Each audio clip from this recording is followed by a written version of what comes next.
You were listening to our conversation yesterday, right?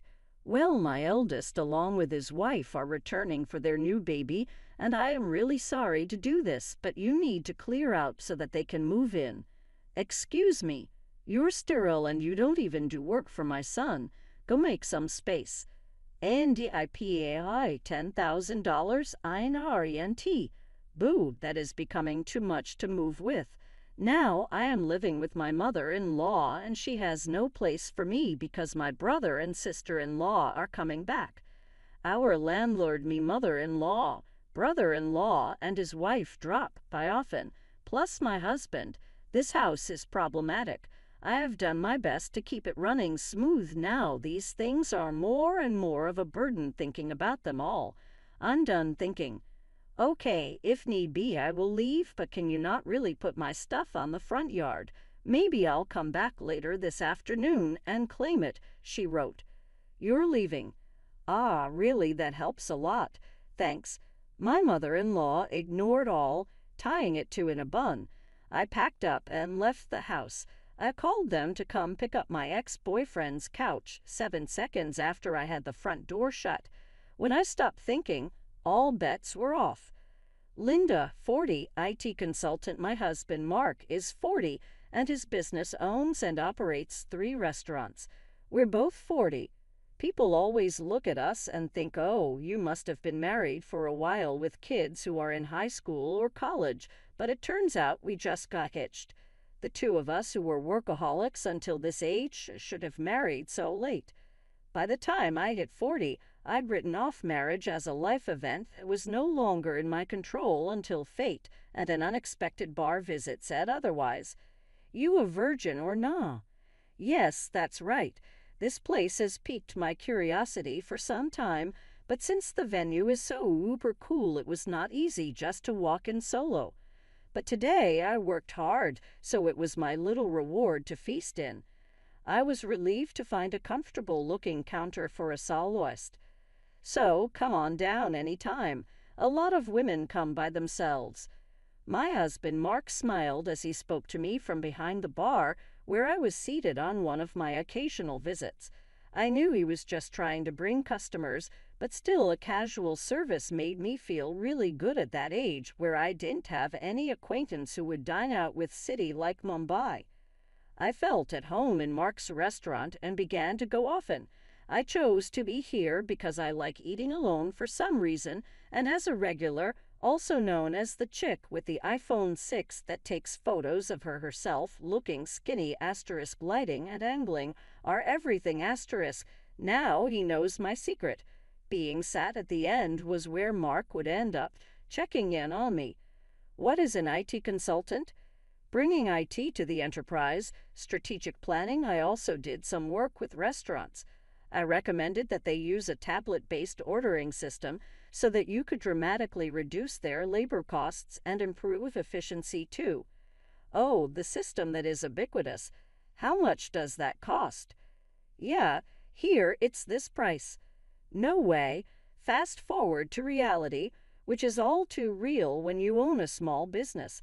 Hell no, way too much for my little biz. Mark shaking his head and hands, to me punching numbers in my phone calculator into the screen. He is also inquisitive and engages with our discussions, interpreting what he can use to his work.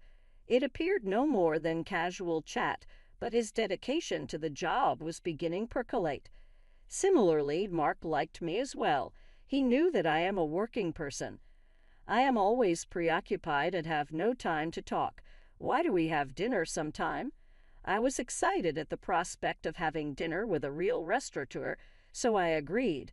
And why, yes, I happened to be excited that my husband asked me out on a date, but saying something so girlish when you are almost 40 is cringe-worthy enough. So let's leave it at that, shall we? My husband didn't just ask me out that one day.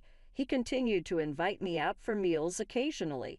It's natural for adult men and women who frequently dine together to develop a romantic relationship. We started dating, and 2 years later, as we both turned 40, we decided to get married. Feeling shy about being a bride at 40, I asked my husband to skip the wedding ceremony, and we just took some photos of us dressed up. After we got married, I moved from my apartment to my husband's house. His house is a 3-story building with a garden and parking, located in a high-end area. The rent is apparently around $1,000. My husband was living there with his mother. Some might think it's unthinkable to live with a mother-in-law right after getting married, but I'm 40, so I don't mind much. Plus, my mother-in-law is 70, and my father-in-law has passed away, so living together seemed necessary. When my husband suggested living with his mother, I immediately said it was okay. But after starting to live with my mother-in-law, I regretted accepting so quickly. When I moved into my husband's house, besides the bedroom for us, I even got a lavish office room for myself. His house seemed too big for just 2 people, with many spare rooms. Once I settled in, I asked my husband a simple question. Why do we need such a big house just for you and your mother? I have a brother 3 years older than me. He left home after college, and I've lost touch with him for the most part. He hasn't been home at all, and it's been a few years since I've heard from him. He's such a man that one day he might get into trouble and come back to me and Mom, right? So we decided to rent a bigger house. I think it's a little too big, I said. Well, I got married, and you came, so I guess it all worked out, my husband said while unboxing my books and arranging them on the shelf. He talked about his brother Daniel with a smile. From his story, it seems Daniel is aimlessly hopping from job to job, but my husband doesn't think badly of him. Don't talk about that kid. What if he really comes back? My mother-in-law appeared at the doorway of what would be my office, seemingly checking on us. It appears she doesn't have a good opinion of him, unlike my husband. It's understandable for a mother to show a cold reaction to an eldest son who shirks his responsibilities. However, I'm worried that my husband and my mother-in-law might clash over his brother someday. Also, I'm not too fond of you either, Mom. Come on, we're going to live together now, so stop saying things like that, I said. I'm not saying you should leave. I just need to make things clear from the start. My mother-in-law walked away, her slippers making a padding sound. I'm sorry, I'll talk to her, my husband said. It's okay, I got a similar talk when we met for the wedding. I'll build the relationship with your mother as we live together, I replied. I took a book from my husband's paused hands and placed it on the shelf. It seems she doesn't like my age. I'm 40, so it's not impossible to have children, but I guess it's a challenging thought. Also, Mark's elder brother, Daniel, is not married and has no children, so there's a high chance that my mother-in-law won't get to see her grandchildren. That's why she's disappointed and wishes Mark had married someone younger. To her, Daniel, who doesn't fulfill his role as the eldest son, and I, who can't fulfill my role as a wife in her eyes, are probably the same. I understand her feelings, but I can't turn back the clock on my body, so there's nothing I can do about that. Once the move was completely finished and our married life officially began, my mother-in-law's coldness towards me became evident. She ignored or avoided me when I spoke and tried to have as little to do with me as possible. It's a bit lonely, but since there's no harassment or physical violence, I guess I should consider it okay for now. I can build a relationship with her over time, but more pressing is my concern for Mark. Are you okay with your work? I asked him. No, it's pretty bad. I need to take action soon, but it's tough to arrange the finances, Mark replied, sitting at the dining table with his head in his hands. I stopped doing the dishes and sat down in front of him to listen. These are tough times. Prices are soaring, expenses are climbing, and customers are tightening their wallets. There's no end in sight. If this keeps up, I might have to close another one of our stores, Mark continued. About a year into our marriage, the situation at Mark's restaurants worsened. One of the 3 stores had already closed, and it seemed another might have to shut down too. Seeing Mark's troubled face made me feel distressed, but my mother-in-law seemed unaffected by these troubles. You're Mark's wife, but you don't help out at the store. You just do your own job. Can you really say you're fulfilling your role as a wife?" My mother-in-law's voice pierced through the air from the living room as she overheard our conversation. I wondered what she was thinking, but she has her own way of seeing things. Mark has been running his own restaurant for nearly 10 years, overcoming various challenges. I believe he'll pull through this time too. You, his wife, shouldn't be making that face. Are you trying to feed into his anxiety and make him fail? What a terrible wife, she shouted again, her words filled with spite and venom. I knew she wasn't just trying to fire me up, but she wasn't entirely wrong. I took her words positively and decided to support Mark to the fullest, smiling reassuringly at my anxious husband. A year later, just as she said, Mark managed to turn the situation around and avoided closing a second store. "See, I told you," I said to my mother-in-law. "A stupid wife who can't even trust her husband. Don't drag Mark down," she replied, lashing out at me without reservation. The relationship with her might seem to have worsened, but since Mark's business is doing well, I'll consider it a break-even situation. I thought things were balancing out, but it turned out to be a clear negative for me. Mark, having stabilized the business and with a bit more money, seemed to get carried away, and I heard rumors about his affair. What on earth is he thinking? If there's extra money, there are surely better ways to spend it. Also, it's strange how bad situations tend to pile up. Having seen Mark's business revenue drop, I know this all too well, but I never thought it would happen to me. Daniel called for my brother. Yes, Daniel's girlfriend is pregnant. "That's great news," I said. "She's a 32-year-old who worked at the same bar as Mark." They asked, "Something. Why are you being so formal all of a sudden?" I interrupted. "Daniel is a freelancer, and so is his pregnant girlfriend. With a baby on the way, they're struggling. They asked if they could move into this house and if they could work at your restaurant." I was contemplating how to confront Mark about the affair from the dining room. Then my mother-in-law came into the living room and started talking to him. The conversation was about Daniel, whom I've never met, and I was completely left out as they continued talking. It was a strange scene. She used to dislike Daniel for not fulfilling his role as the eldest son, yet now she was asking Mark to welcome him. The reason was simple: the grandchild. She had given up hope of seeing a grandchild, but now saw an opportunity and completely changed her stance. She was even planning to offer them a home and jobs.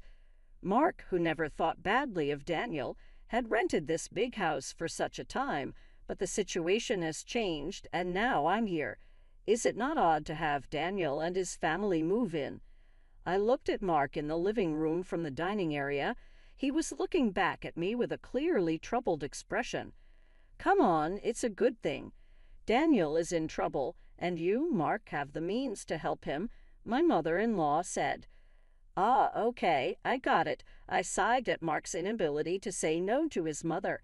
I had hoped he would stand up to her, but it seems it was just wishful thinking. He kept glancing at me, probably worried about my reaction. The worsening relationship with my mother-in-law, Mark's affair, and now living with Daniel and his family. The problems just keep piling up. Overwhelmed and not knowing where to start, I decided to abandon thinking for today and just go to sleep. The next day, being a holiday and probably due to extreme mental fatigue, I slept in until late morning. Mark was at work, so it was just my mother-in-law and me at home. Dreading what she might say about my sleeping in, I reluctantly headed to the living room. "You sure slept in. Must be nice to have such leisure," she said, surpassing my expectations. "You heard Mark and me talking yesterday, right? Daniel and his wife are coming back for a maternity leave visit, so move your stuff out to the yard." Excuse me, was I still groggy from sleep? Did she really mean I should live in the yard, or was she telling me to leave the house? "You can't have kids anyway. You don't help with Mark's work, so you should at least make room for Daniel and his family." We have 2 spare rooms left, so if you leave and your office is free, we can have a bedroom and a nursery for Daniel's family and a storage room for their stuff. Don't you think the room count and usage are just perfect? It seems she was indeed telling me to leave, but a storage room for Daniel's family. I'm being kicked out to make room for a space that doesn't seem necessary. Originally, I was allowed to use the office because there were spare rooms, and I don't mind if it's gone. A bedroom for Mark and me is enough. Daniel's family can live here without me leaving. Realizing that my mother-in-law now sees no reason for me to be in this house as a wife since she can see her grandchild and I'm paying $10,000 in rent, I'm too tired to deal with all this. I decided to clear my mind and give my brain a rest. Silent with my mother-in-law, the only sound in the living room was the ticking of the clock. "Okay, time to leave," I said.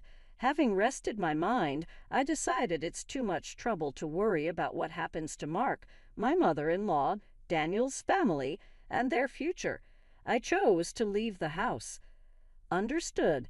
I'll leave. I can't put all my belongings in the yard, so I'll come back later to pick them up, I declared. "You're leaving?"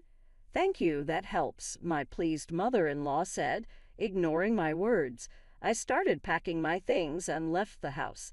7 seconds after stepping out the door, I took out my phone and called a junk removal service. My decision, made after stopping my overthinking, couldn't be stopped by anyone. Let them all regret this choice later. Having left the house, I decided to stay at a hotel for the time being. I had called the junk removal service, but they needed some time to prepare. This worked out since I wanted some time too. 2 weeks after leaving, I rented an apartment and started living alone. I haven't heard from Mark since then. He probably thinks I'll come back eventually. The thought of Mark taking the current situation lightly infuriates me. However, today is the day after his restaurant's day off. I expect a call from Mark when he visits the restaurant for lunch prep. "Hey, what's going on here? The restaurant is completely empty," Mark exclaimed over the phone. Just as I thought, I chuckled. "Mark, I could explain over the phone, but it would be more efficient if your mom was there too. I'm heading to the house now. Can you come back? You can open the restaurant anyway, right?" I couldn't help but laugh before hanging up, amused by Mark's reaction. He must be quite shocked.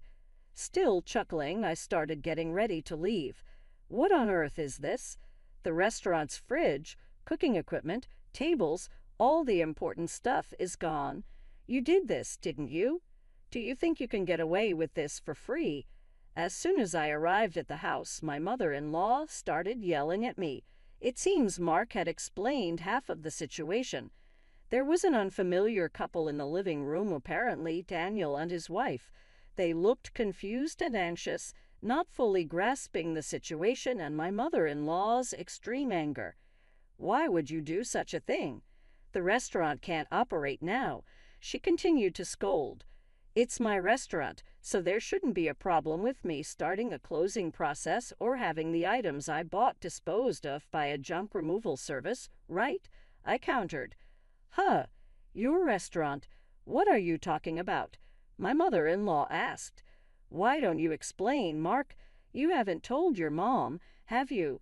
You remember that I still have the main restaurant and the second branch, and the second one was in a financial crisis, right?" Mark began. "Yes, of course. You worked hard to turn it around, changing the tables, chairs, signboard, the restaurant's atmosphere, bringing in new cooking equipment, expanding the menu, and replacing the fridge and freezer to accommodate the new menu, right?" My mother-in-law nodded. "Well, about that, Linda actually paid for those expenses," Mark confessed. Hearing Mark's words, my mother-in-law looked perplexed. She seemed to be trying hard to understand, but probably lacked the full information to grasp everything. Mark continued, looking uncomfortable, as if he was holding back a bathroom break. Seeing that this was going nowhere, I decided to explain. Before turning 40, I was single and working in IT consulting. We didn't have a wedding ceremony, Nor did we buy a new house after getting married, so I had saved up quite a bit of money. I lent Mark $200,000 to help turn around his struggling second restaurant branch. $200,000, but you can't just hand over such a large amount of money to your spouse, right? That's why I decided to buy the rights to the second branch and become its owner, I explained. I left most of the management to Mark, so there wasn't much for me to do as the owner. The only change was that Mark shifted his focus from the main branch to the second one for its recovery. When Mark's restaurant was in crisis, I had to show my concern alongside him. It was when my mother-in-law yelled at me for not showing enough trust in my husband that I decided to support Mark to the fullest. My form of support was giving him the money I had saved during my single years. "Mark, is this true?" "Yeah, it's true." She said it was okay if I failed and wasted the $200,000. She gave me the money, but since it was such a large amount, if it was going to fail anyway, she suggested becoming the owner. The plan was to pay back the borrowed $200,000 from the restaurant's earnings, but it was simpler for Linda to become the owner and have the restaurant's income go directly to her. It also meant that she could decide whether to close the restaurant or not. "It's a lie. Can something like that really happen?" my mother-in-law exclaimed. "I understand it's hard to believe, hearing this all of a sudden. That's why I brought some evidence," I said, spreading documents like the business license, transfer of rights agreement, and lease agreement on the table, proving that I was the owner of the restaurant. My mother-in-law's face turned red as she confirmed my name on those documents. "Why didn't you say anything about this? You always talked about how you believed in Mark and how the restaurant was recovering, right?" she demanded. "Even before we got married, you always encouraged Mark like that. He felt pressured by your words but tried to live up to your expectations, not wanting to disappoint you as the head of the household. You're pretty cold to people like me and Daniel who don't fulfill their roles, right? That's why Mark couldn't tell you he borrowed a large sum of money from me. He could have just told me," she added. "That's why Mark couldn't speak his mind, because you get upset easily. People like my mother-in-law often don't realize they're putting pressure on others. They might think it's just a small thing to say, but for the one under pressure, it's a huge burden, not something they can easily talk about. And even if they did speak up, she would likely be disappointed and start complaining. It was essential not to let Mark's spirit break under her constant jabs, especially when the restaurant was finally turning around. That's why I kept quiet too. But I really wished she had refused when Daniel and his family were coming back. Probably Mark thought it was work-related and agreed without thinking much. I admitted, "Mom, Linda, I'm sorry. This situation is my fault for not being decisive enough. If I had managed the restaurant well from the start, Linda wouldn't have had to lend her money. And if I wasn't such a weakling, I could have told you the truth. If Linda decides to close the restaurant, then that's it. But what about the part-time workers?" "Don't worry. In the past 2 weeks, I've already informed everyone about closing the restaurant, and they've all understood. For those interested, I've arranged part-time work at other restaurants through my IT consulting contacts." "That's a relief. That was my only concern," my mother-in-law said. "So everyone was in on this?" Linda showing me an empty restaurant as a surprise and everyone keeping the closure from me. "Mark, I'm sorry too. I've been pressuring you. And Linda, I'm sorry for everything up to now. I won't tell you to leave again," she apologized. Mark and my mother-in-law apologized, and it seemed as if everything was resolving nicely. But that's a misunderstanding. I'm far from being satisfied, and the discussion is far from over. "Let's settle this matter next," I said, pulling out papers. "What's this?" "A divorce paper." Mark picked up the papers in shock. "Why a divorce? This is supposed to be a reconciliation, right? Don't just assume we've reconciled. You might think it's a secret, but I know about your affair with the part-timer. All the part-time workers knew about it too." "That's just a rumor. You can't say things like that without proof," Mark protested. I displayed an image on my smartphone sent by a part-time worker showing Mark entering a hotel. Anyone can take such evidence, not just the police or detectives. Getting the second branch back on track gave you too much confidence. You really got carried away, I remarked. As the owner of the restaurant, I couldn't do much in terms of day-to-day operations, but I couldn't just stay away from the restaurant. So I made it a point to visit from time to time. That's when the part-time workers complained to me about Mark's affair and asked for my help. When I promised to handle it, they provided incredible support. The information about Mark's affair was leaked. They sent me proof and even kept silent about the restaurant's closure from him. Wait a minute. Closing the second branch and a divorce. What's going to happen to the rent for this place? My mother-in-law's voice shook. I hadn't mentioned that yet. I've been paying the entire rent of $10,000 a month for this house. Is that also true? Mark's shoulders slumped. It's true. When the restaurant's revenue started falling, Linda started paying half of it. But as revenue continued to drop, the amount she had to cover increased. Eventually, I ended up paying it all. $10,000 a month. It's the same as my salary. So I paid all the rent, and Mark covered other living expenses like food and utilities. So if Mark gets divorced and only has the main restaurant left, obviously living here won't be an option anymore, I stated matter-of-factly. Mark and my mother-in-law seemed deflated after hearing my words. They slumped as if they had exhausted themselves in a boxing match. Daniel and his wife, now somewhat understanding the situation, hesitantly joined the conversation. What does that mean?